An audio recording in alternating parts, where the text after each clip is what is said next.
On my birthday, I got into a car accident and was trapped in the car with my husband's first love.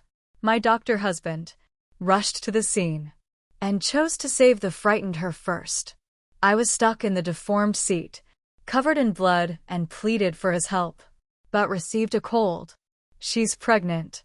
There are 2 lives at stake. Can't you understand the situation? Later, his heroic act of saving her was recorded by a bystander and quickly uploaded online, garnering countless blessings. His friends all treated me as a joke, holding the video to my face with ill intent, taunting Margaret. You won't be that petty, right? Just off the operating table. I clutched the masquerade notice in my hand and smiled indifferently. No, I won't. After all, this marriage, along with Bruno Lou, is something I don't intend to keep. Let her have it. Chapter 1. The moment the anesthesia wore off, the pain surged like a tidal wave.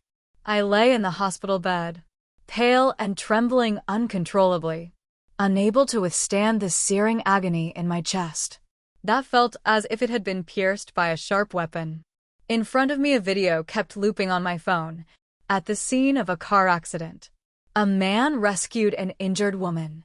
In time, they looked into each other's eyes, amidst the fireworks, their passionate gazes blending together. Picturesque and beautiful. The comments section was overwhelmed.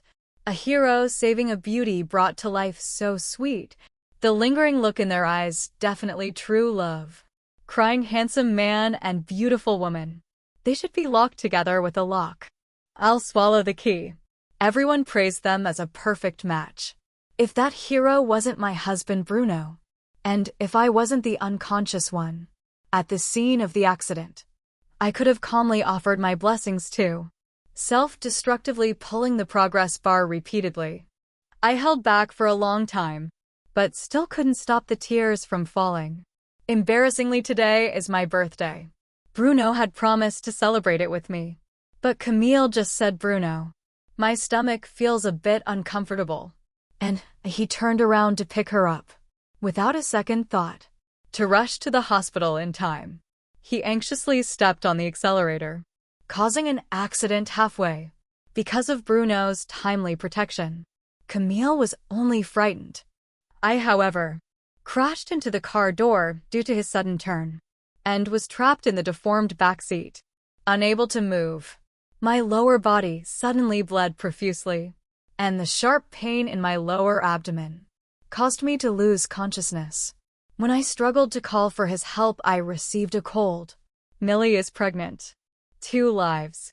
Margaret, can't you be more sensible at a time like this? Covered in blood, I was thunderstruck. It felt like my head was heavily hammered, blanking out through my blurred vision. He ran towards Camille without looking back.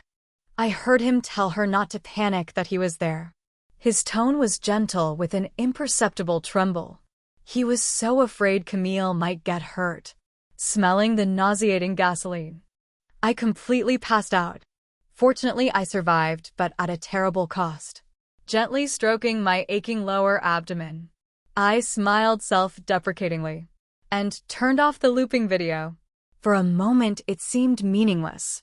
Awakened again in the middle of the night by the pain, I couldn't bear it, and got up to ask for some painkillers. But I bumped into Bruno in the corridor. Despite it being after work hours, he was still in his white coat, the hem disheveled and his face weary. I calmly asked him, were you with Camille? Bruno looked at me expressionlessly. Margaret, I don't have time for your nonsense. He said it so calmly and steadily, without the slightest guilt of lying. But he couldn't hide the strong scent of gardenia all over him. That was Camille's favorite perfume.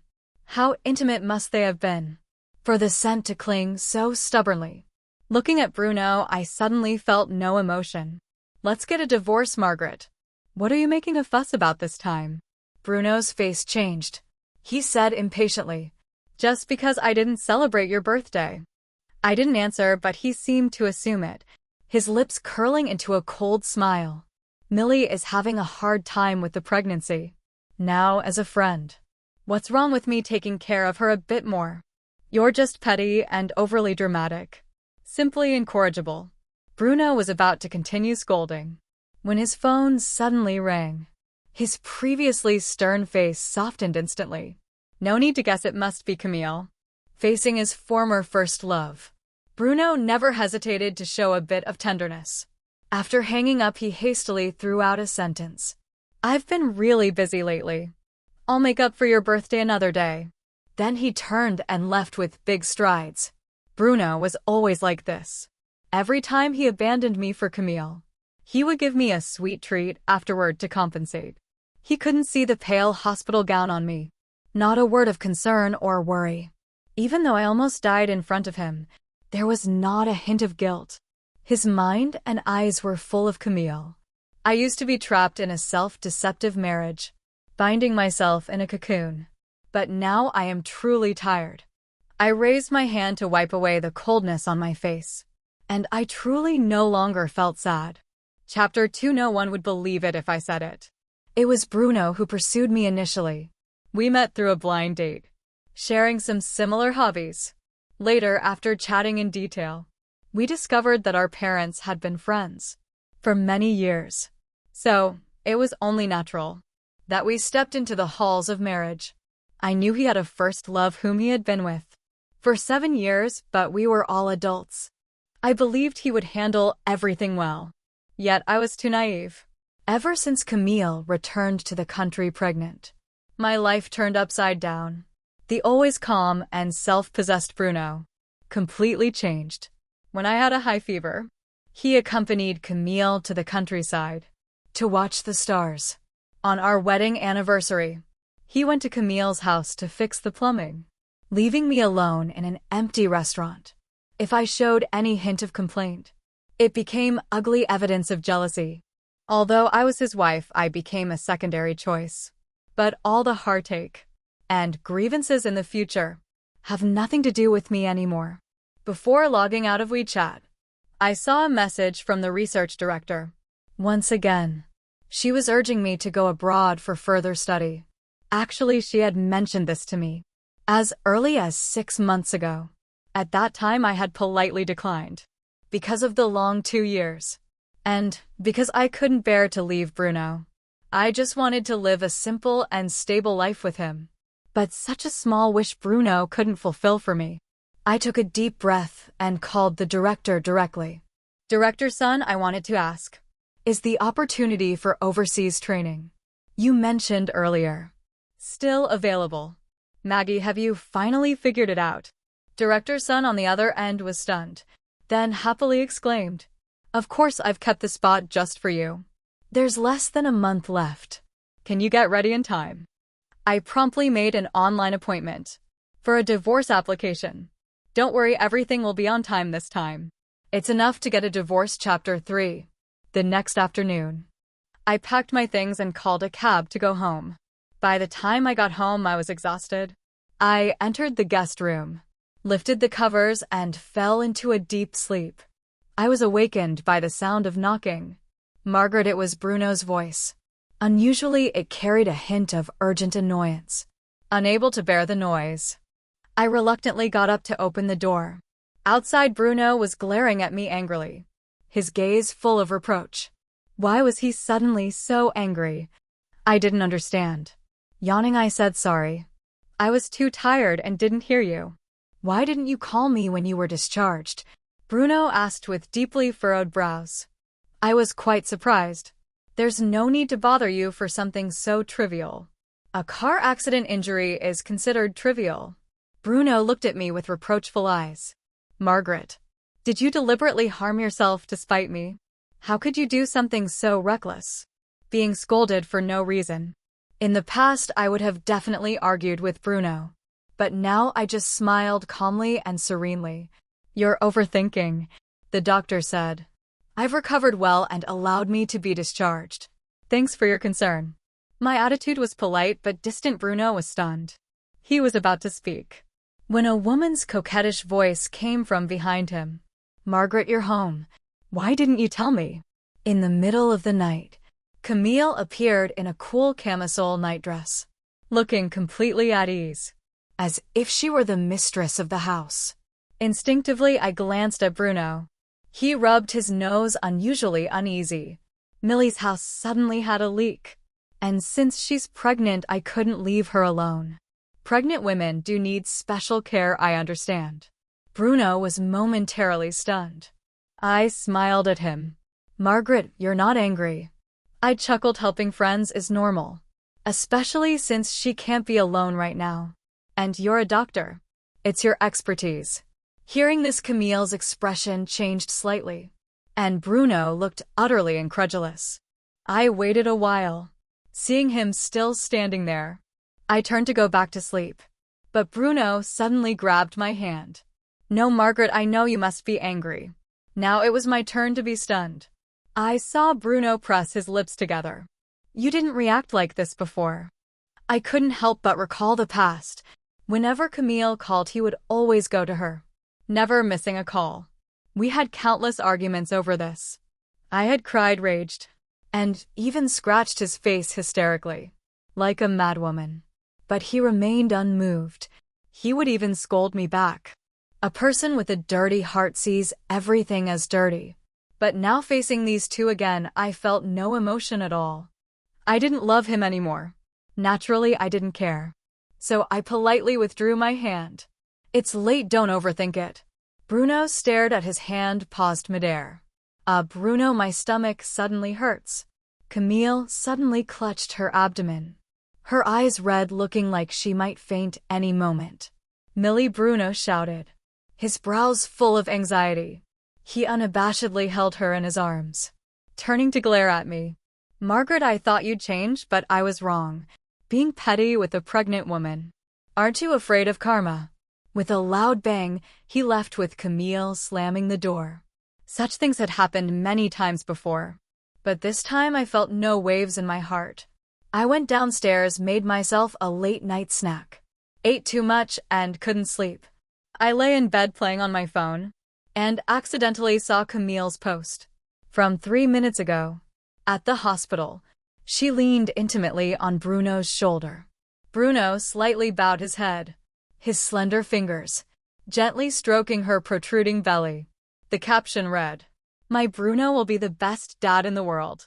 The comment section was buzzing. They were mostly mutual friends of Bruno and Camille. Some even tagged me to provoke me. I looked down at my flat belly, a self-mocking smile on my lips. I lightly tapped the screen and replied, "Congratulations on getting what you wished for." Chapter 4.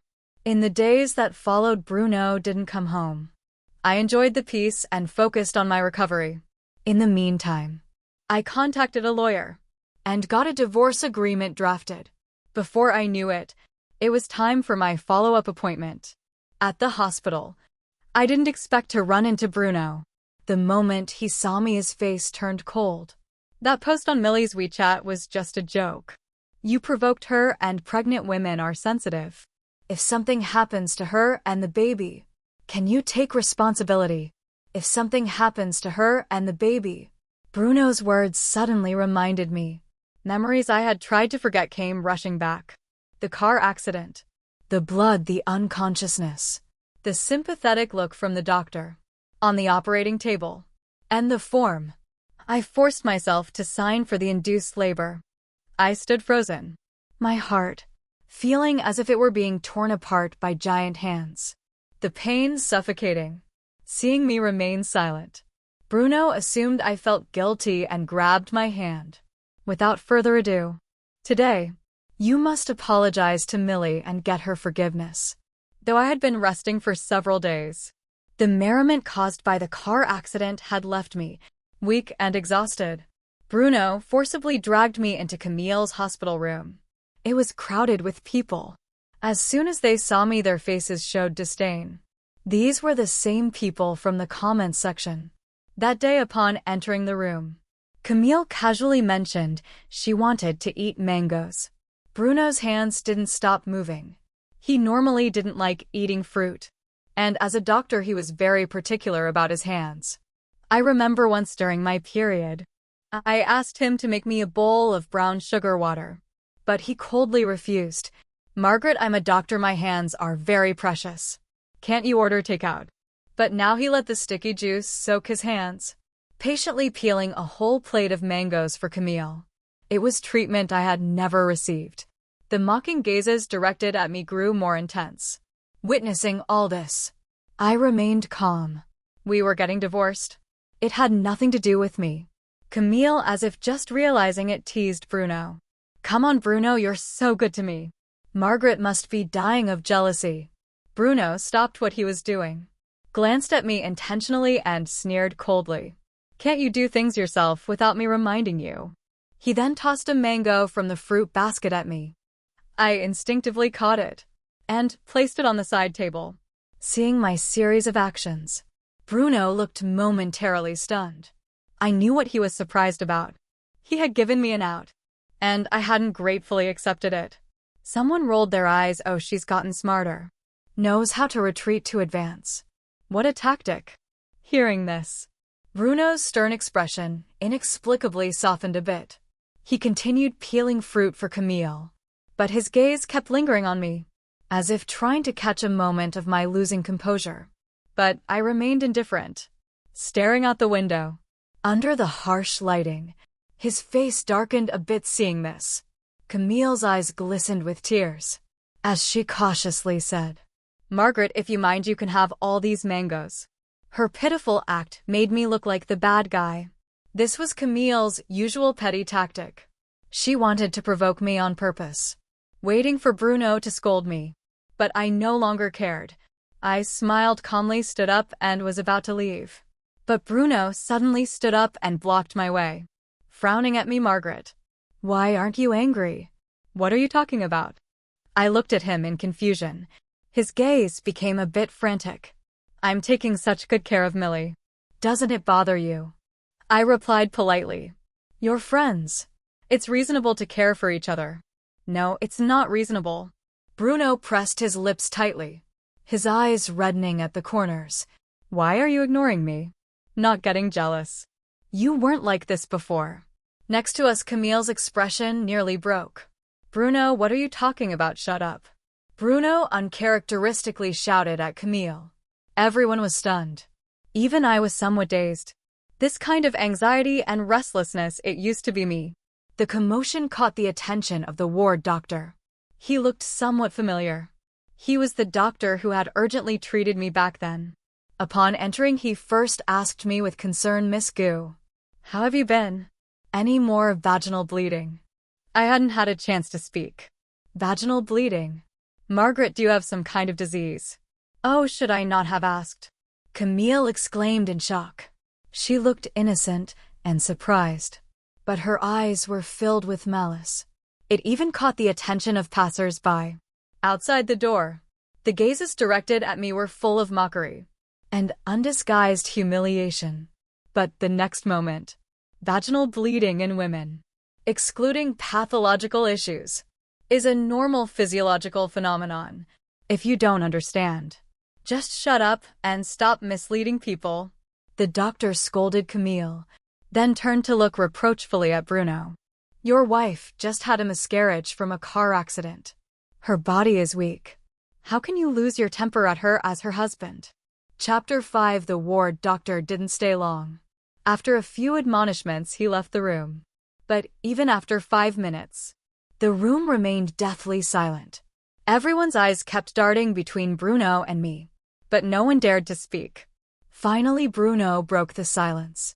First, you were pregnant and had a miscarriage. Margaret, why didn't you tell me? There was no need. I could handle it myself. Facing his expression of shock and anger, I brushed it off lightly. That little life was gone.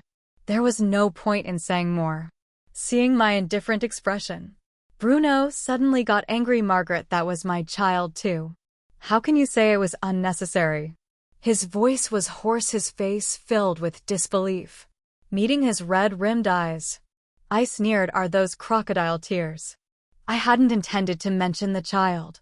Our marriage was beyond saving, and a child wouldn't change that. I didn't want to disturb the child's peace, or let them become a topic in a failed relationship. But Bruno, you brought this on yourself. I don't mind cutting you with words, letting you taste the pain I felt. When the car accident happened, you were there. I was lying in a pool of blood, my knees full of glass shards, begging you to save me. Bruno, what were you doing? Seeing Bruno's trembling eyes, I smiled lightly. Oh, I remember. You saved Camille, who was enslaved and only a little frightened. You made your choice, so why blame me? Besides, taking a step back, Camille is pregnant. As long as you're willing. Having more people call you dad wouldn't be a loss. Right? Bruno was speechless, his body trembling. His fists clenched tightly. At that moment, Camille suddenly exclaimed, Margaret, I didn't expect you to go through something like this. As a mother myself, I know how painful it is to lose a child. You must be very sad about your miscarriage. She gently stroked her protruding belly, a seemingly sympathetic expression, hiding a clear smile. As compensation, why don't you become the godmother of my baby? Bruno cares so much about this baby. Whenever I feel uncomfortable, he gets extremely worried. If you treat this child as your own, it might ease your pain of losing yours. I always knew Camille was shameless, but I didn't expect her to be this vile. Her words ignited a long-dormant anger in me. I walked up to her bed, raised my arm high, and slapped her hard. Caught off guard, she stumbled onto the bed, holding her face in disbelief. I used to ignore you, because a fly won't land on an egg without cracks. Bruno couldn't control himself. I'm not someone who teaches wives or enjoys dealing with mistresses. Your repeated provocations are childish, but you should never have insulted my child. If it happens again, it won't be solved with just a slap. I smirked, then picked up the plate of mangoes and walked up to Bruno, raising my wrist. I gently tipped the plate, pouring the fruit all over Bruno. In an instant, his clean white coat became a mess. Do you know why I didn't take the mango? I wiped away the mockery in my eyes and looked at Bruno, speaking each word clearly because I'm allergic to it. I had a reaction in front of you on our first date. If you can't even remember what your wife eats, don't pretend to care. Enjoying the sight of his suddenly pale face, I laughed heartily. Stop being so hypocritical. Dr. Lou, Chapter 6. Before leaving, I casually left the divorce papers behind. Then I went for my follow-up appointment. Bruno, surprisingly stubborn, insisted on accompanying me. I don't accept the divorce. I'm your husband, Margaret. I have that right. I didn't bother arguing with him, prioritizing my health. After the examination, the attending doctor said I was recovering well. Hearing this, Bruno let out a sigh of relief, showing a relieved expression. He then took the initiative to pay the bills and get the medication. I watched coldly. I wasn't going to refuse free labor. Even when I was about to call a cab home, he insisted on driving me. Margaret, given your condition, I'm worried. He glanced at me cautiously, as if I were a fragile porcelain doll, needing careful handling. Before I could respond, an elderly lady passing by suddenly called out to him, Dr. Lou. It really is you, Dr. Lou. Seeing Bruno's surprised look, she smiled even more. Don't you remember me? I was your patient when your wife was pregnant and hospitalized. I was in the bed next to hers. Oh my, I've never seen a man as wonderful as you. Dr. Lou, despite your busy schedule, you always found time to be with your wife, serving her tea, massaging her cramping legs. It made me so envious. I hope my daughter finds a husband as caring as you when she gets married. The lady rambled on. Bruno was initially stunned, then looked at me in panic. His face was full of fear and anxiety.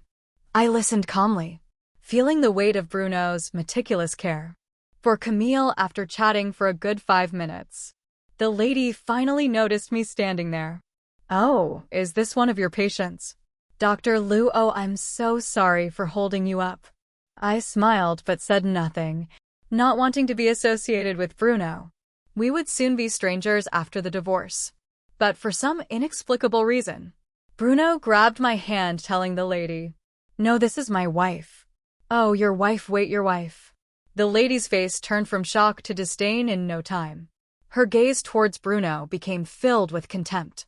She forced a smile, and as she turned to leave, She muttered loud enough for all to hear. Having a wife, yet always hanging around a pregnant woman. He looks decent, but is worse than a beast. Cheaters like him are everywhere. It's so disgusting. Oh my God, I wished for the wrong thing. My daughter will definitely find a faithful man. Not someone like this. Ugh, I couldn't understand Bruno's behavior. Why create trouble for himself? Was he insane? Still, he insisted on driving me home. Personally, you just had a miscarriage. You need to take good care of your body, or you'll suffer long-term effects. Seeing his serious attitude, I nonchalantly agreed. Whatever a free driver is a free driver. Bruno told me to wait at the hospital entrance, while he fetched the car from the parking lot.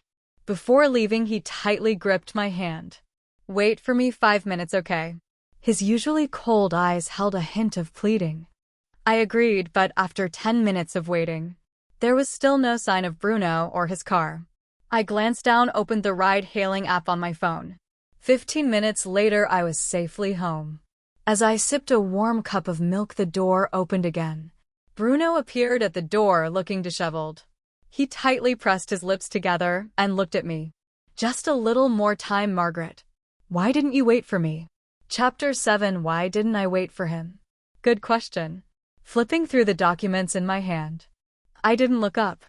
I did wait. You were late and broke your promise. But it was just a little more time. You went to see Camille, didn't you? I cut him off abruptly. Don't bother denying it. There's her lipstick on your collar. The mark was glaringly obvious, a blatant provocation. Camille had set the stage. Not fulfilling her plan would be a shame. Millie suddenly fainted, and I was worried something might happen to her. Bruno's face showed undeniable panic. There's really nothing between us, you misunderstood. His hoarse voice carried a hint of barely perceptible grievance, as if I had caused him great sorrow. But I was the one truly suffering. I laughed bitterly, feeling an indescribable rage. You feel wronged over such a small thing. But Bruno, the pain I've endured because of you goes far beyond this. When we got married, you tearfully promised to make me happy for a lifetime, without shedding a tear. But in reality, all the suffering and humiliation I've endured were brought by you. 2 months ago, during a heavy rain, you volunteered to pick me up. But halfway there, Camille called and you left me on the roadside. I walked in the rain for 2 hours, got a bacterial infection, and ended up in the hospital. A month ago, during a business trip, I encountered a local riot. I was so scared I took the earliest flight. 14 hours to get to you, seeking peace, only to find you hugging Camille, singing her birthday song. A week ago, I was bleeding profusely, begging you to save me and our baby. I was so desperate. And what did I get in return? You took Camille and got on the ambulance without looking back. Not even a word of concern. If it weren't for the firefighters arriving in time, I would have died in that gasoline-soaked inferno, leaving no chance to hear your petty grievances. Clenching my fists, I couldn't help but shout at Bruno. Tell me, Bruno, what right do you have to complain to me? Bruno stood frozen, his lips trembling, trying to speak but failing to say anything. I took a deep breath, ready to leave. But Bruno suddenly grabbed my wrist. Margaret, I was wrong. I'm a bastard. You can hit me or scold me, but please don't divorce me. During the car accident, I didn't know you were pregnant. I thought it was just a minor injury. We can have more children in the future. I'll take good care of you. Give me a chance to make it right, please. My response was a slap filled with all my hatred. Bruno, you're a real scumbag. I laughed mockingly, tears streaming down my face. So even now you haven't looked at my medical records. If you had, you'd know that I was hemorrhaging badly when you abandoned me. I went into cardiac arrest shortly after getting on the operating table. To save my life, the doctors had to replace almost all my blood and even remove my uterus. And now, you hypocritically tell me we can have more children. How am I supposed to have children? With each of my accusatory words, Bruno's expression grew more frantic. By the end, he looked utterly devastated, as pale as a sheet. I scoffed, if you truly feel guilty, Remember to sign the divorce papers quickly. And give me more money in the settlement. Leaving these. I couldn't care less about Bruno's reaction. I went upstairs to rest Chapter 8. But Bruno seemed unwilling to give up. No matter how many times I reminded him, he still refused to sign the divorce papers. He started taking over my daily meals. Every morning he brought me a bouquet of fresh roses. Wherever I went, he was a shadow I couldn't shake off. After 2 or 3 days of this, I couldn't tolerate it anymore. Bruno, do you think this is meaningful? My expression was cold, my tone filled with annoyance. You're disturbing my life. Are doctors so free these days? Bruno pressed his lips together and gave a bitter. I've been suspended from the hospital. Someone wrote an anonymous, accusing Bruno of having inappropriate relationships with patients. Moreover, his favoritism towards Camille at the hospital was exposed, leading to his suspension and investigation. One misstep, and all his years of hard work could be undone. But none of this mattered to me. Facing my calm and unperturbed gaze, Bruno forced a smile. Now I just want to make it up to you. Sure, I'll give you that chance. Really, Bruno's eyes momentarily lit up with hope. The next second he fell into despair. Sign the divorce papers. I coldly shattered his illusions. If you won't after 2 years of separation, I can still file for divorce. I had once been blinded by love, suffering deeply. Now I was finally clear-headed. No one could stop me from moving forward. Margaret, I know I hurt you deeply before, but I truly realize my mistakes. Can't you give me a chance to make amends? Bruno looked at me helplessly, his eyes full of regret. I stared at him indifferently. Can you give me back my child? Chapter 9. After enduring the abortion, I always thought I was strong enough to get through this ordeal. But every night in the dead of night, there was always the sound of a child crying, echoing in my ears. I woke up from nightmares again and again, drenching my pillow with tears. Rationally, I comforted myself repeatedly. Losing the baby was the best choice. This child came too suddenly. There was no future in my relationship with Bruno. Rashly bringing the baby into a loveless family wouldn't be fair to him. Moreover, this child was lost in an accident. I didn't have to bear the guilt of killing him with my own hands, but the uncontrollable sobbing was real. The countless sleepless nights were real. The many donations I made to temples for longevity lamps weren't fake either. Despite all my self-deception, I still couldn't forgive myself. I felt like an unfit mother, hating myself for losing a life due to my carelessness. Before I could even embrace the sudden joy, I had to taste the pain of separation. I hated myself, and I hated Bruno even more. Countless times, I imagined that if I had been rescued first that day, would the child who was destined to never be mine have safely entered this world? Would he have been a lively, active boy? Or a little girl who looked like me? I don't know, and I'll never have the chance to know. That night, Bruno stood in the living room all night. When I woke up the next morning, I found the floor downstairs littered with cigarette butts and a divorce agreement with his signature on it. After finalizing the documents, I headed straight to the airport without hesitation, embarking on a future that belonged only to me. Daily training and study kept me incredibly busy. By the time I had settled down completely, half a year had passed. I reconnected with old friends back home and got an unexpected piece of gossip. Margaret, you wouldn't believe how miserable Camille's life is now after the divorce.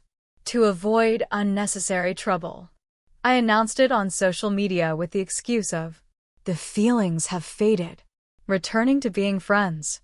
There's no need to be too harsh in the adult world. But Camille couldn't resist flaunting and provoking. A busybody dug up the dirt on her and Bruno. Not all friends were as clueless and brainless as their mutual friends. Many were indignant and stood up for me. Suddenly their reputations were in shambles. And just as Camille was about to give birth, the child's father was finally identified. A wealthy woman came forward, accusing Camille of being a shameless mistress, and had people beat her until she miscarried and bled profusely. In her final month of pregnancy, it was touch and go whether she would survive. Even though the doctor saved Camille's life, the baby was gone. She was left with permanent damage, bedridden for life. She didn't even have a chance to seek justice. That wealthy woman was ruthless, using mentally unstable people to attack Camille. A few medical records let them easily escape prison time. As for Bruno, he was caught by the disciplinary committee amidst the chaos and dismissed. No one knows where he's working now. Probably some obscure clinic as an assistant. It's said that his life is even more miserable and humiliating. But none of this matters to me anymore. After hearing the gossip, I stretched and continued to immerse myself in my studies. After that, I heard no more news from homeland.